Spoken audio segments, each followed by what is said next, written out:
Hey everyone, what's up and welcome back. So today we're going to be talking about Dollar Tree manicures. So who's excited to save some money and have some super awesome nails, right? So the first thing you're going to want to do is run to your local Dollar Tree and find out the coolest nails in the world.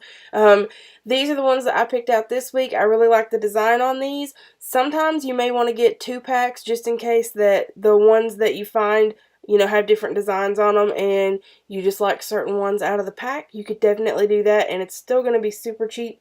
And I also buy my nail glue from there too. They do sell actual nail glue, but I prefer to go over to the automotive section and get the just regular super glue. It does have a picture of fingernails on there like that it is meant for that, and you get 2 of them in a pack for $1.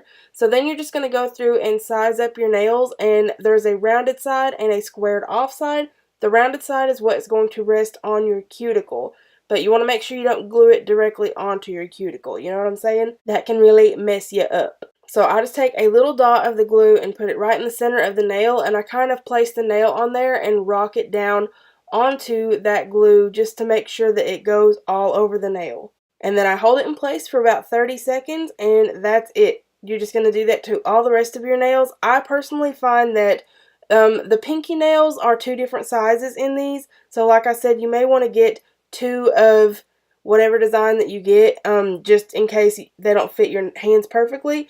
But that doesn't really bother me super bad, so I usually just use 1 pack per manicure. And then the only ones that I end up not using are usually the last 2, like the outside thumbnails. Those are like the last ones that I end up not using, just because they're a little bit too big for my hands. But if you have bigger hands, it's nice that they put those in there for you.